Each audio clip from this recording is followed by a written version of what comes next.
ইসরায়েলের জন্য জঘন্য রাজনীতি, চরম মানবিক সংকটের মুখে মৃত্যু ঝুঁকিতে গাজার হাজারো ফিলিস্তিনি।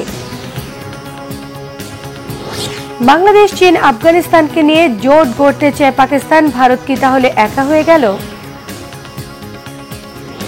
হার্ভার্ড বিশ্ববিদ্যালয়ে বিদেশি শিক্ষার্থী ভর্তির ক্ষমতা কেড়ে নিলেন মার্কিন প্রেসিডেন্ট ডোনাল্ড ট্রাম্প, কেন এমন সিদ্ধান্ত?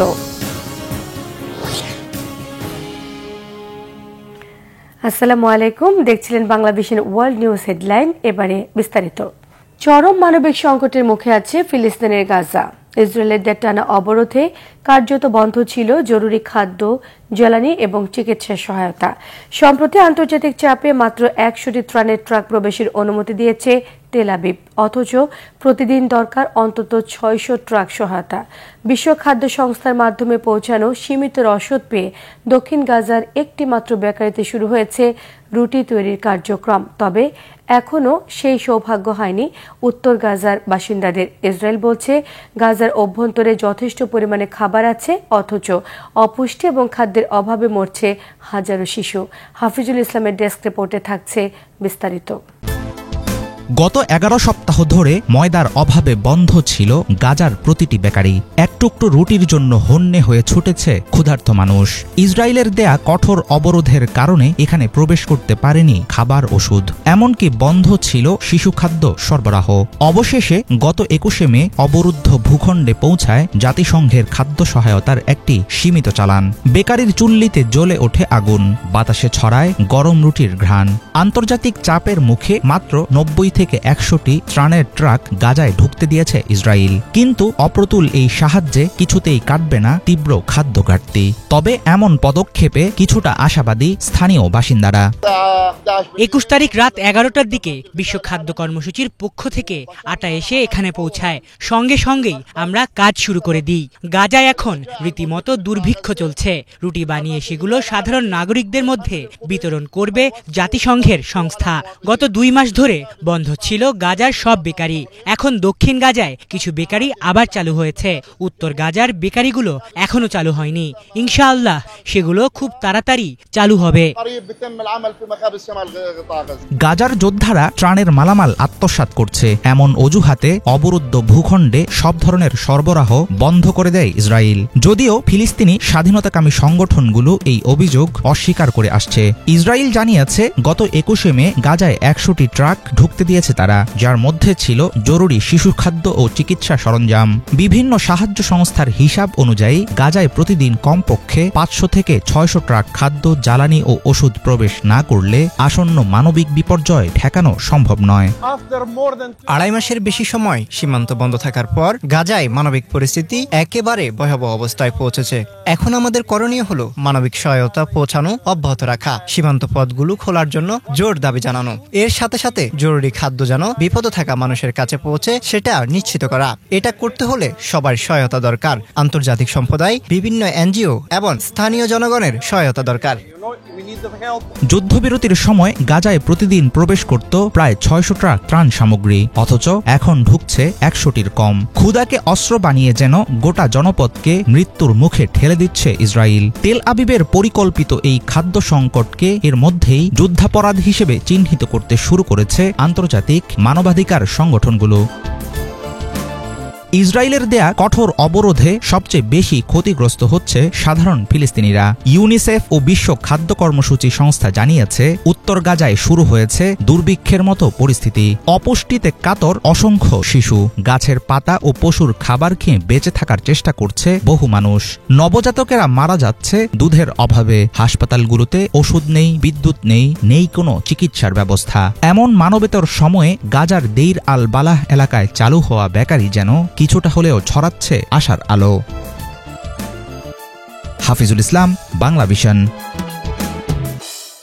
যুক্তরাষ্ট্রের ওয়াশিংটন ডিসিতে ইসরায়েলি দূতাবাসের 2 কর্মী গুলি করে হত্যার ঘটনায় গ্রেফতার ইলিয়াস রদ্রিগেজের বিচার শুরু হয়েছে।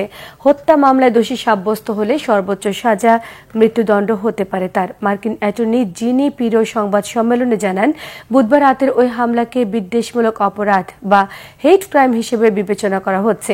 নিঃসন্দেহে এটি মৃত্যুদণ্ড পাওয়ার মতো অপরাধ হলেও সিদ্ধান্ত আদালতের বলে মন্তব্য করেন।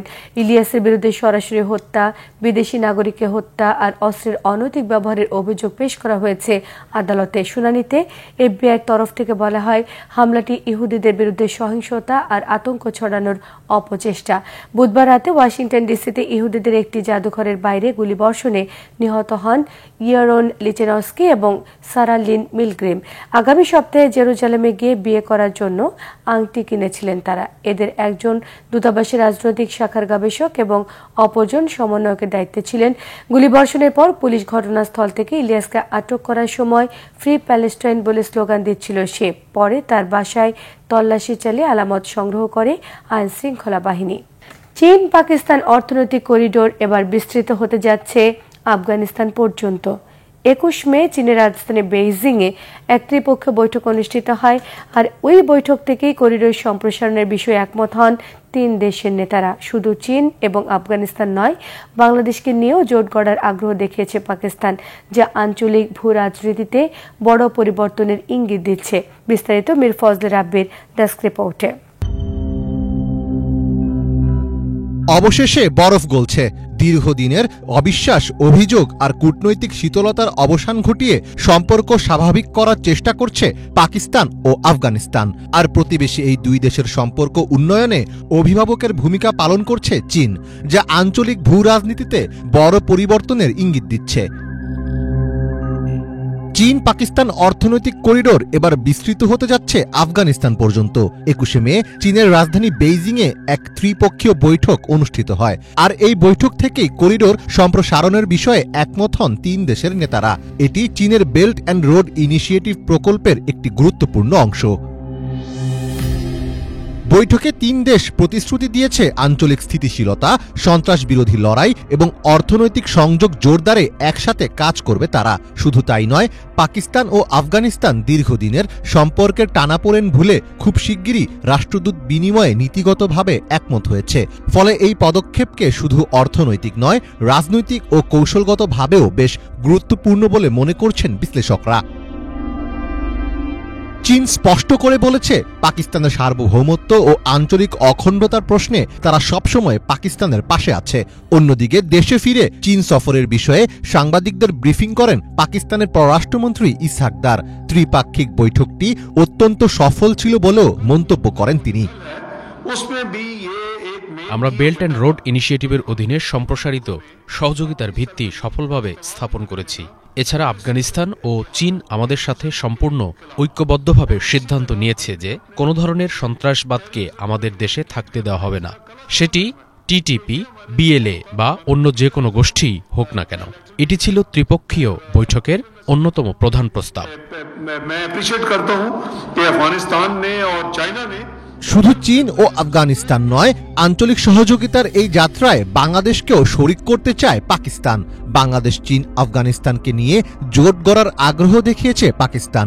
অল পাকিস্তান চেম্বার্স প্রেসিডেন্টস সম্মেলনে এশিয়ার এই 3 দেশের সঙ্গে জোট গঠনের পাশাপাশি ভারতের সঙ্গে সাম্প্রতিক সংঘাত নিয়েও কথা বলেন ইসহাক দার, যেখানে 2 দেশের বিমান বাহিনীর সম্মুখ যুদ্ধের বিষয়টি বিশেষভাবে উল্লেখ করেন এই পাক মন্ত্রী। 22 মে এক প্রতিবেদনে এমনটাই জানিয়েছে পাকিস্তানি সংবাদ মাধ্যম সামা টিভি। পাকিস্তানের উপপ্রধানমন্ত্রী ও পররাষ্ট্রমন্ত্রী ইসহাক দারের বাংলাদেশ সফর 2025 সালের এপ্রিল মাসে নির্ধারিত ছিল, যা 2 দেশের মধ্যে সম্পর্ক উন্নয়নের একটি যুগান্তকারী পদক্ষেপ হিসেবে বিবেচিত হচ্ছিল। এটি 2012 সালের পর প্রথমবারের মতো একজন পাকিস্তানি পররাষ্ট্রমন্ত্রীর ঢাকা সফর হতো। তবে ভারতের পেহেলগাম এলাকায় বন্দুকধারীর হামলার পর উত্তেজনাকর পরিস্থিতির কারণে পাকিস্তান সরকার এই সফরটি স্থগিত করার সিদ্ধান্ত নেয়। বিভিন্ন সূত্র থেকে জানা গেছে, পাক পররাষ্ট্রমন্ত্রী শীঘ্রই বাংলাদেশ সফরে আসছেন। আগামী কয়েকদিনের মধ্যেই সফরের বিষয়ে আনুষ্ঠানিক ঘোষণা আসতে পারে। বাংলাদেশের সঙ্গে সম্পর্ক উন্নয়নে পাকিস্তানের সক্রিয়তা এবং চীনের ক্রমবর্ধমান অর্থনৈতিক ও অবকাঠামোগত সহযোগিতা ভারতের জন্য এক নতুন চ্যালেঞ্জ হয়ে উঠেছে। অঘোষিত হলেও এই নতুন জোট কাঠামো ভারত বিরোধী এক পরোক্ষ বলয় গড়ে তুলছে বলেই মনে করছেন আন্তর্জাতিক বিশ্লেষকরা। মীর ফজলে রাব্বি, বাংলা ভিশন।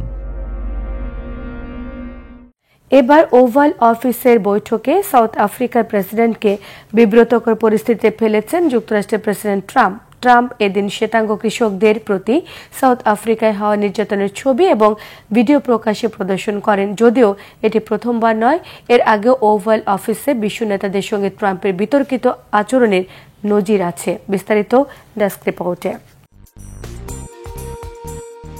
ওভাল অফিসে আমন্ত্রণ পাওয়া যে কোনো বিশেষ সম্মানের বিষয় নয়, তা বর্তমানে বিশ্ব নেতারা বুঝতে শুরু করেছেন। অনেক সময়ই এই বৈঠকগুলো উত্তেজনা ও বিব্রতকর পরিস্থিতির সৃষ্টি করে থাকে। এবার যুক্তরাষ্ট্রে ওভাল অফিসে সাউথ আফ্রিকার প্রেসিডেন্টকে প্রকাশ্যে অপমান করলেন ট্রাম্প।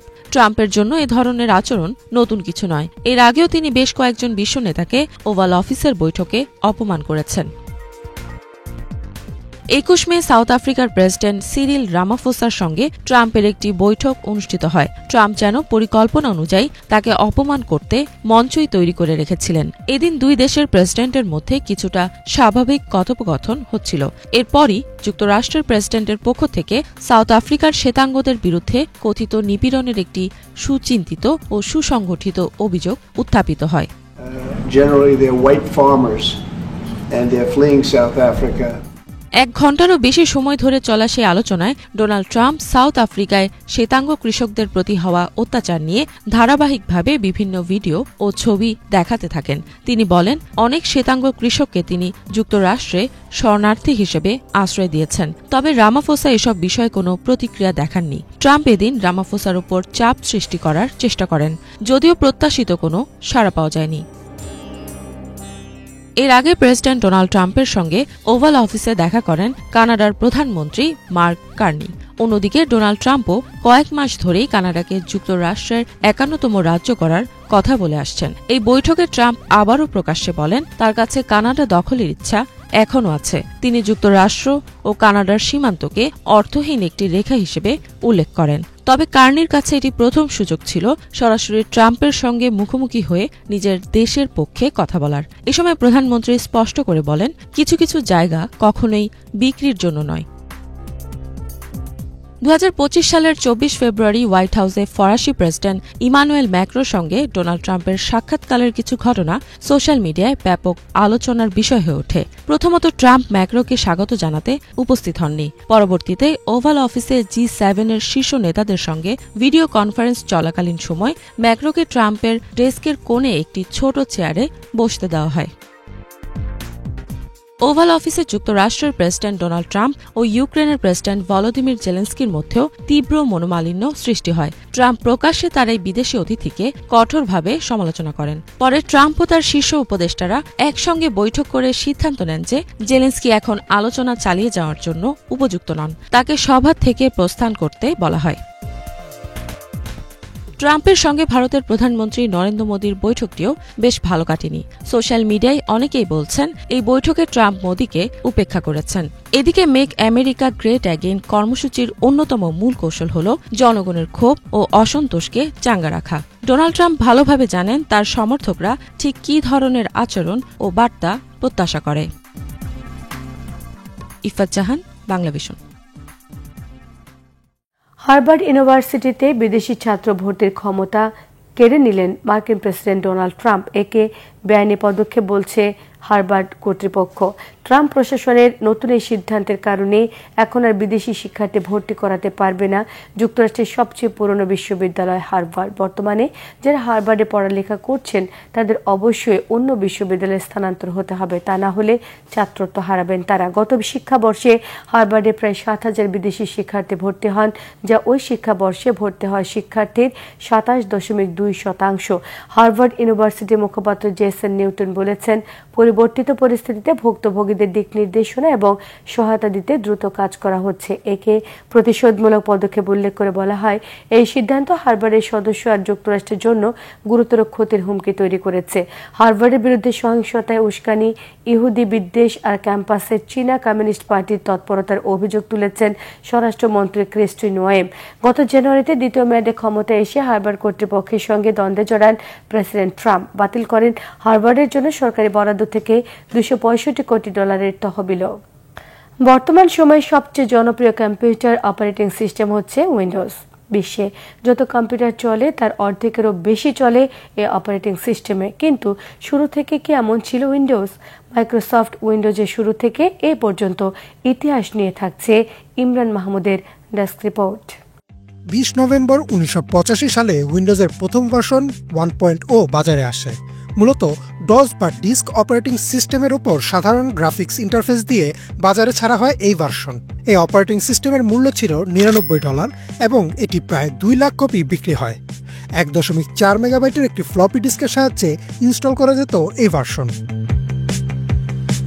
2 বছর পর অর্থাৎ 1987 সালের 9 ডিসেম্বর মুক্তি পেয়েছিল উইন্ডোজ 2.0। উইন্ডোজ 1.0 উপরেই কিছুটা বাগ ফিক্স ও মাল্টিটাস্কিং ফিচার যুক্ত করে বাজারে ছাড়া হয় এই ভার্সন।